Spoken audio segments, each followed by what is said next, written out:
E aí, o que será que acontece quando a maior empresa de saneamento da América Latina resolve se unir a uma gigante das telecomunicações?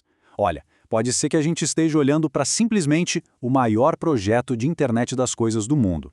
Vamos mergulhar fundo nos detalhes estratégicos desse acordo entre a Sabesp e a Vivo. E para começar, vamos falar do tamanho disso. A gente está falando de um contrato de 3,8 bilhões de reais. É um número que, só de olhar, já mostra que alguma coisa grande está mudando na infraestrutura do Brasil. E olha, essa não é uma interpretação de fora, não. A declaração oficial é bem ousada e direta ao ponto. O Denis Maia, que é diretor executivo da Sabesp, coloca o projeto não só como algo importante para o Brasil, mas como uma referência para o mundo todo. A ambição é essa, redefinir o que a gente entende por medição inteligente de água. Ok, vamos analisar isso melhor. Esse salto da Sabesp representa, na prática, o fim daquela era de teste, sabe, de projetos piloto de IoT que a gente viu por anos, e o começo da aplicação dessa tecnologia para valer em infraestrutura crítica numa escala gigantesca. Parece que o tempo de experimentar ficou para trás. Agora, um ponto importante. Antes de entrar nos detalhes do projeto, a gente precisa falar um pouco sobre o ruído do mercado. Sabe aquela conversa de cidade inteligente?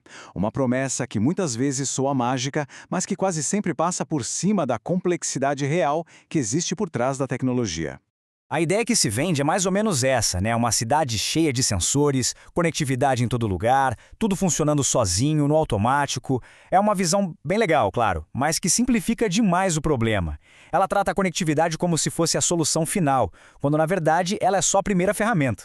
E isso leva a gente para uma pergunta que é central em tudo isso.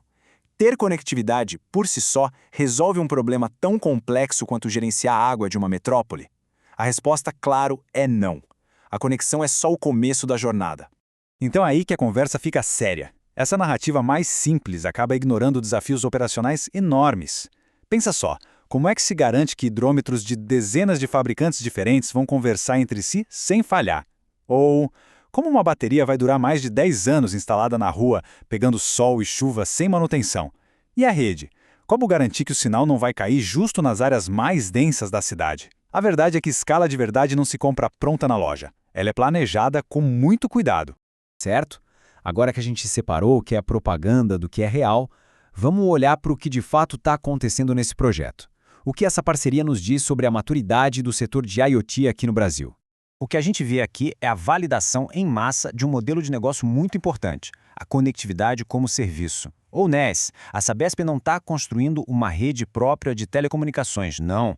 Ela está contratando um serviço da Vivo. E isso é genial, porque permite que a Sabesp foque no que ela sabe fazer de melhor, que é gerenciar a água, enquanto a Vivo cuida de toda a complexidade da rede. E as escolhas de tecnologia aqui são fundamentais. Ninguém está falando de 5G super rápido para ver vídeo. A escolha por redes como NB-IoT e LTE-M é totalmente proposital. A prioridade máxima é ter longo alcance e um consumo de energia baixíssimo. Não interessa a largura de banda. E isso mostra uma coisa fascinante. É o setor de saneamento que está puxando a consolidação do IoT no Brasil, tirando a tecnologia da fase de testes e levando para o nível de missão crítica. Vamos para um ponto que todo gestor precisa ter na cabeça: os tais custos invisíveis. Aquele número bilionário na manchete impressiona, né? Mas ele não conta nem de longe a história toda. Olhando de novo para os 3,8 bilhões de reais, a pergunta mais importante não é o que esse dinheiro paga. A pergunta é, o que ele deixa de fora? Porque o sucesso de um projeto desse tamanho não está só naquilo que a gente vê, está principalmente nos custos que não aparecem na primeira fatura. E aqui estão eles. Primeiro, a integração de sistemas. Pode parecer loucura, mas conectar milhões de sensores novos aos sistemas antigos de cobrança e de gestão pode custar mais caro que os próprios equipamentos. E segundo, tão crítico quanto, a governança dos dados. Gerar bilhões de novas mensagens todo mês exige uma estrutura de cibersegurança e de privacidade que é muito, muito robusta. Algo que, quase sempre, fica fora do orçamento inicial. E isso nos traz ao grande desafio de longo prazo. E é um ponto que pode parecer meio contraintuitivo. A complexidade de verdade não está em instalar tudo, mas sim em gerenciar o ciclo de vida dessa tecnologia por anos a fio. O erro estratégico mais comum que se vê por aí é tratar a IoT como se fosse um projeto de TI qualquer, com começo, meio e fim. Mas a realidade é outra. Isso aqui é uma reformulação completa do modelo de negócio. Não se trata só de instalar sensores. Trata-se de redesenhar completamente a forma como a operação e a manutenção funcionam por, no mínimo, uma década. Vamos pensar em etapas para ficar mais claro. Instalar milhões de aparelhos, um por um, sem dúvida, é um desafio de logística monumental.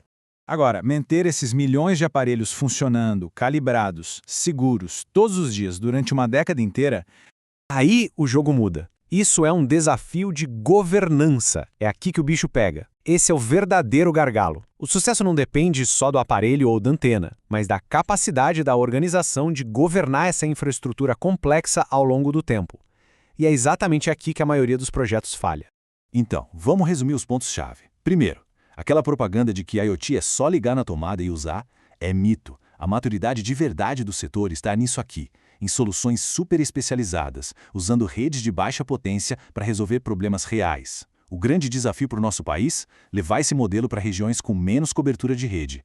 E quem é que precisa agir para ontem? São as concessionárias de infraestrutura, que estão sob uma pressão regulatória enorme para serem mais eficientes.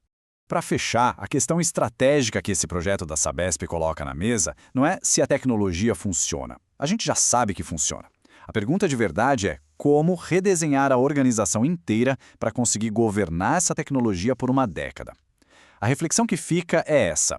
Será que os modelos de negócio de hoje estão prontos para uma transformação operacional tão profunda?